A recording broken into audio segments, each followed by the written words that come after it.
네, 오늘 살펴볼 자료는 정말 흥미로운, 좀 특이한 의학 사례 보고서입니다. 46세 남성이신데 크론병 진단을 받으시고 무려 14년 동안 한 가지 약물, 일단 인플렉시맙 IFX로 아주 잘 지내셨어요. 정말 관리가 잘 된 거죠. 네, 그렇죠. 14년이면 상당히 긴 시간입니다. 근데 정말 놀랍게도 14년 만에 갑자기 루푸스랑 좀 비슷한 증상이 나타난 겁니다. 와, 14년이 하니. 저도 이 보고서를 보고 상당히 이례적이라고 생각했습니다. 그렇죠. 이걸 보시는 청취자분들도 어떻게 그럴 수가 있지? 싶으실 텐데요.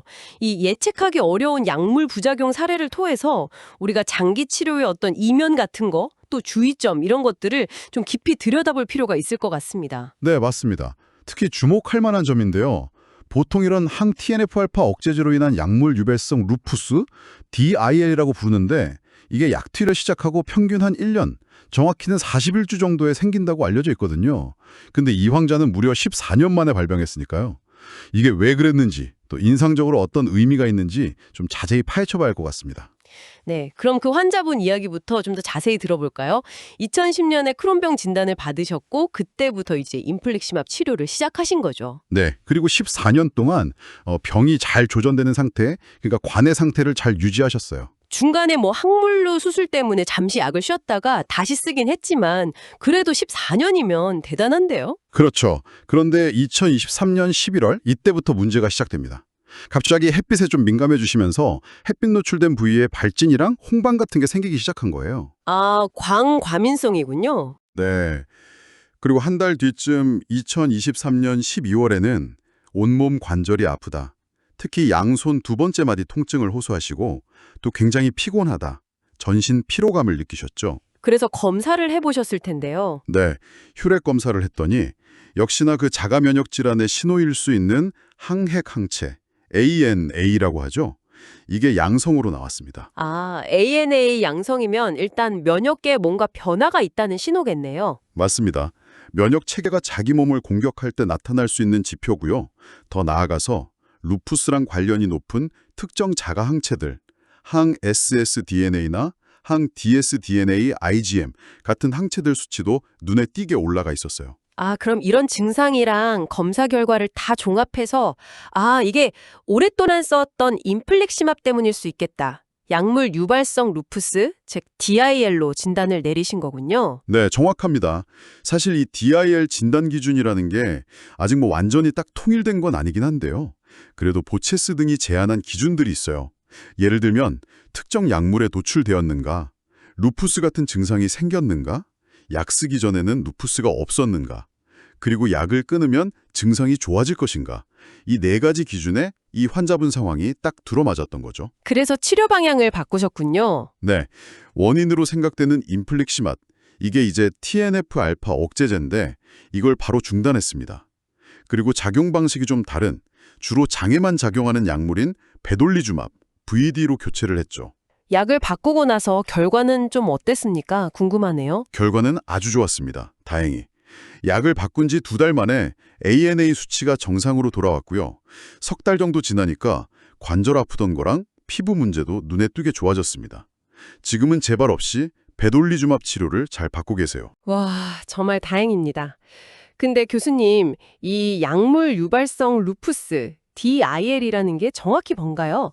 아마 처음 들어보시는 분들도 계실 텐데 조금만 더 쉽게 설명해 주실 수 있을까요? 네, 그럴게요. 말 그대로예요.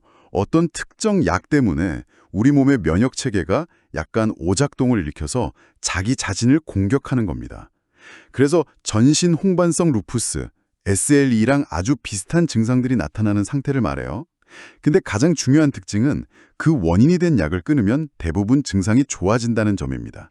그게 진짜 루푸스, SLE와의 차이점 중 하나죠. 아, 원인 약물을 끊으면 좋아진다. 네. 예전에는 뭐 히드랄라진이나 프로카이나미드 같은 고혈압약, 부정맥약 이런 것들이 주된 원인이었는데요. 최근에는 오늘 사례의 인플릭시맙 같은 항 TNF-알파 억제제나 또 항암제 같은 새로운 약들 때문에 생기는 경우가 점점 보고되고 있습니다. 그럼 이 항 TNF 알파 억제제가 일으키는 DIL은 좀 다른 특징이 있나요? 고전적인 DIL하고 비교했을 때요? 네. 약간의 차이가 있습니다. 뭐 열나고 관절 아프고 근육통이 있고 이런 건 비슷한데요.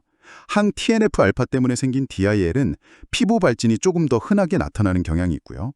그리고 특정 자가항체, 특히 항 dsDNA 항체의 양성률이 더 높고 또 면역 관련 수치인 보체가 좀 떨어지는 저보체 혈증도 더 자주 관찰됩니다. 고전적인 DIL은 오히려 장막염이나 항히스톤 항체가 더 흔했거든요. 그렇군요. 뭐 신장이나 중추신경계 문제는 드물다고 하셨죠? 네, 전반적으로는 드문 편입니다. 그렇지만 항 TNF-알파 유발 DIL에서도 아주 드물게 사구체 신염 같은 심각한 신장 문제가 보고된 적은 있어서 아주 안심할 수만은 없죠. 근데 도대체 왜 이 항 TNF-알파 억제가 면역계의 균형을 이렇게 흔들어서 이런 문제를 일으키는 걸까요? 그 기전이 궁금한데요. 이게 아직 100% 명확하게 밝혀진 건 아닙니다만 여러 가설이 있습니다. 그중에서 좀 유력하게 생각하는 가설은요. 우리 몸의 면역 조절 물질 중에 TNF-알파라는 게 있는데 이게 다른 면역 물질인 제1형 인터페론, 특히 인터페론 알파, IFN 알파의 생성을 좀 억제하는 역할을 해요. 서로 견제하는 거죠. 아, 서로 균형을 맞추고 있군요. 그렇죠. 그런데 항 TNF-알파 억제제가 이 TNF-알파를 딱 중화시켜버리면 어떻게 되겠어요? 억눌려 있던 인터페론 알파 생성이 확 드러나겠죠. 마치 브레이크가 풀린 것처럼요. 이 증가된 인터페론 알파가 루푸스 발병의 어떤 방아쇠 역할을 할 수 있다. 이게 주요 가설 중 하나입니다. 뭐 그 외에도 세포 사멸이 늘어나서 자가 항원이 많이 노출된다거나 면역세포 간의 균형, TH1, TH2, 이 깨진다거나 하는 다른 설명들도 있긴 합니다. 와, 면역계라는 게 진짜 무슨 오케스트라처럼 복잡하게 얽혀 있네요. 하나를 건드리면 다른 데서 반응이 오고? 네, 정말 복잡하죠. 그럼 임상적으로 봤을 때 이 사례가 우리에게 주는 가장 큰 메시지는 뭘까요? 저는 계속 그 14년이라는 시간이 마음에 걸리거든요. 네, 그게 정말 중요한 포인트입니다. 사실 인플렉시맙 같은 항 TNF-알파 억제제를 쓰는 크론병 환자분들 보는요. 연구와 따라서는 거의 절반 가까이 49.1%까지도 ANA, 즉 자가 면역 신호가 양성으로 나올 수 있다고 해요. 거의 절반이나요? 그런데 실제 DIL은 드물다고 하셨잖아요. 맞습니다. ANA 양성 자체가 바로 DIL을 의미하는 건 절대 아니에요. 실제 DIL로 진행되는 경우는 정말 드뭅니다. 오히려 항 dsDNA 항체가 양성으로 나오는 게 DIL 발생과 더 관련이 깊다는 보고도 있고요. 그런데 이 사례가 우리에게 던지는 메시지는 이렇게 14년이라는 아주 긴 시간 동안 아무 문제 없이 약을 잘 써왔던 환자에게서도 정말 예고 없이 뒤늦게 DIL이 발생할 수 있다는 겁니다. 이 예측 불가능성, 이게 핵심이죠. 아, 그러니까 아무리 오래 안전하게 썼다고 해도 안심할 수는 없다 이런 거네요. 그렇죠. 장기적으로 이런 약물을 투여 중인 환자를 진료할 때에는 아무리 드물다 하더라도 이런 DIL 발생 가능성을 항상 염두에 두어야 한다는 중요한 교훈을 줍니다. 만약에 DIL이 의심되거나 발생하면 당연히 원인 약물을 중단하는 게 첫 번째 조치겠군요. 네, 그게 가장 기본적이고 중요한 대처법입니다. 원인 약물을 끊는 게 첫걸음이고요. 이 사례처럼 다른 기전의 약물, 여기서는 베돌리주마브로 성공적으로 바꿔서 치료를 이어갈 수도 있죠. 다른 종류의 항 TNF-알파 억제제로 바꿔도 괜찮은 경우가 있다는 연구도 있다고요. 네, 흥미롭게도 그런 보고도 있습니다. 서브라마니안 등의 연구를 보면 DIL이 발생한 후에 같은 항 TNF-알파 계열 내에서 다른 약물로 바꿨는데도 괜찮았던 경우가 있었다고 해요. 물론 이건 좀 더 신중하게 접근해야 할 문제겠지만요. 네, 오늘 정말 14년 동안이나 크론병을 성공적으로 관리해주던 약물이 어떻게 보면 좀 뒤늦게 예상치 못하게 루푸스 비슷한 병을 일으킨 아주 드물지만 중요한 사례를 깊이 살펴봤습니다. 오랫동안 써서 익숙해진 약이라도 언제든 새로운 문제를 일으킬 수 있다는 점, 하지만 또 원인을 잘 찾아서 약물을 변경하면 충분히 관리할 수 있다는 점, 이게 핵심인 것 같네요. 네, 맞습니다. 결국 이게 특히 장기적으로 약물 치료를 받고 계신 청취자분들께 시사하는 바는 분명한 것 같아요. 혹시 어떤 새로운 증상이 나타났을 때 그냥 원래 내 병 때문이겠지 하고 넘기지 마시고 혹시 내가 먹는 약 때문은 아닐까 하는 가능성도 한 번쯤은 꼭 생각해 보시라는 거죠. 네, 정말 중요한 말씀입니다.